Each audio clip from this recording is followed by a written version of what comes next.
देश के सबसे बड़े प्राइवेट बैंक एचडीएफसी बैंक से जुड़ा हैरान कर देने वाला खुलासा हुआ है। इंडियन एक्सप्रेस के पत्रकार संदीप सिंह की एक रिपोर्ट के मुताबिक एचडीएफसी बैंक ने करोड़ों रुपए का भुगतान ब्याज के मद में किया, लेकिन इसे बैंक ने अपने मार्केटिंग खर्च में दिखाया।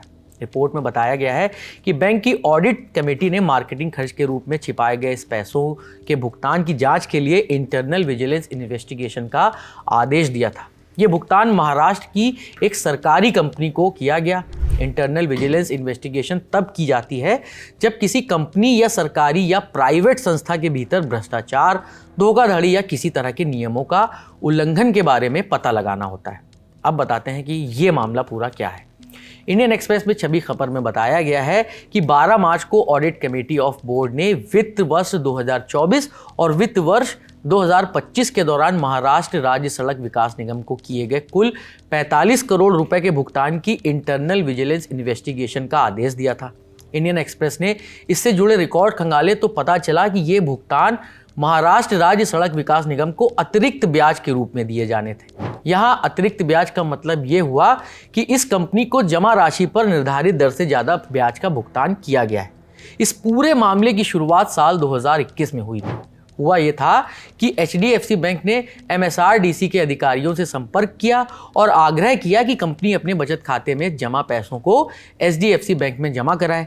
बैंक के अधिकारियों ने इस कंपनी के अधिकारियों से संपर्क किया तो कंपनी के अधिकारियों ने यह कहा कि कुछ वित्तीय संस्थान बचत खाते पर 6% ब्याज की पेशकश कर रहे हैं। साथ ही उन्होंने ये भी कहा कि अगर एचडीएफसी इनसे कुछ ज़्यादा यानी 6.01% ब्याज ऑफर करे तो वो अपना पैसा एचडीएफसी में जमा कर देंगे। एचडीएफसी जब मुंह मांगे ब्याज को देने को राजी हो गया तो शुरुआत में महाराष्ट्र राज्य सड़क विकास निगम ने 200 करोड़ एचडीएफसी बैंक में जमा करवा दिए। हालांकि कंपनी ने जितना पैसा जमा कराने की बात शुरू में की थी उतना नहीं जमा हुआ। बाद में करीब 3000 करोड़ रुपए जमा कराए गए। जब ये सब बात चल ही रही थी तो महाराष्ट्र राज्य सड़क विकास निगम के मौजूदा बैंक खाते में 25,000 करोड़ रुपए पड़े थे। कंपनी को ये पैसा भूमि अधिग्रहण प्रोजेक्ट से मिला था। क्योंकि बैंक ने इस कंपनी से ज़्यादा ब्याज का वादा किया था तो उस समय बैंक अपने बचत खातों पर 3.5% ब्याज दे रहा था।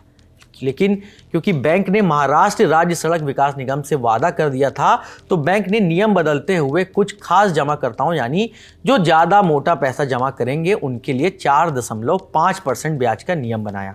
लेकिन निगम से किए गए वादे के हिसाब से अब भी 2.51% ब्याज कम था। इसलिए बैंक के कुछ बड़े अधिकारियों ने कथित तौर पर इसका रास्ता निकालने के लिए यह तय किया कि इस ब्याज के पैसे का भुगतान दूसरे तरीके से किया जाए।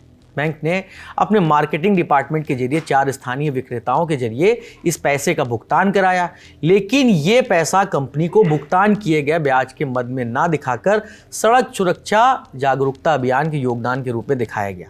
इस तरह से बैंक ने महाराष्ट्र राज्य सड़क विकास निगम को न सिर्फ मार्केट रेट से ज़्यादा ब्याज का भुगतान किया और इस खेल को छुपाने के लिए गलत तरीका भी अपनाया। महाराष्ट्र राज्य सड़क विकास निगम राज्य सरकार की कंपनी है। ये कंपनी महाराष्ट्र में बनने वाले एक्सप्रेसवे, पुल, फ्लाईओवर वगैरह बनाती है और इस तरह के इंफ्रास्ट्रक्चर प्रोजेक्ट्स को अपने पैसे से तैयार करने के अलावा उनकी देखरेख भी करती है।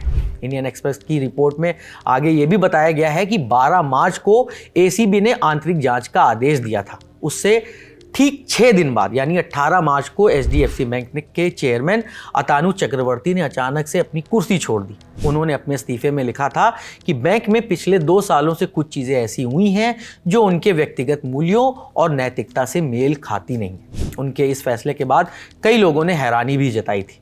इस घटना के बाद बैंक के अंतरिम चेयरमैन के मिस्त्री को एक बयान जारी करना पड़ा था। उन्होंने 19 मार्च को कहा था कि बैंक के नैतिक मूल्य बहुत मजबूत हैं। इतना ही नहीं, उन्होंने ये भी कहा कि अगर बैंक के कामकाज में किसी तरह की गड़बड़ी होती है तो वो खुद बैंक के बोर्ड में नहीं रहते। अब बताते हैं कि ये एसीबी क्या है। एसीबी में कंपनी के बोर्ड ऑफ डायरेक्टर्स को शामिल किया जाता है। इस कमेटी का काम बैंक के भीतर संभावित फाइनेंशियल गड़बड़झाले पर नज़र रखनी होती है, जैसा कि किसी को गलत तरीके से लोन तो नहीं दिया गया या किसी तरह से अकाउंट्स में हेराफेरी तो नहीं की गई। इसके अलावा ये एसीबी ये भी निगरानी करती है कि बैंक के भीतर नियम कायदों का ठीक से पालन किया जा भी रहा है कि नहीं। बैंक अधिकारियों के इंटरव्यू और आंतरिक दस्तावेजों की जांच से ये पता चला कि इस साल जो अप्रैल के बीच में सतर्कता जांच की गई उसमें ये निष्कर्ष निकला कि 10 से ज़्यादा बड़े स्तर के अधिकारी इसके लिए जिम्मेदार थे। इनमें बैंक के चीफ ऑपरेटिंग ऑफिसर यानी CEO Jagdishan, chief financial officer CFO Srinivasan Vaidyanathan और चीफ मार्केटिंग अधिकारी रवि संतनम का नाम भी शामिल है। इस पूरे मामले पर बैंक की सफाई भी आ गई है। 27 मई को बैंक ने जारी एक बयान में कहा कि बैंक ने ऐसी कोई गलती नहीं की है और ये सब कयास भर हैं। बैंक के कामकाज पर नज़र रखने और किसी भी संभावित गड़बड़ी को रोकने की पर्याप्त व्यवस्था है। बैंक कुछ भी कहे, लेकिन इस बैंक के भीतर कथित गड़बड़ी का असर बैंक के शेयरों पर आज दिखाई दिया। बुधवार को HDFC बैंक का शेयर 2.5% तक गिरकर 759 रुपए पर बंद हुआ।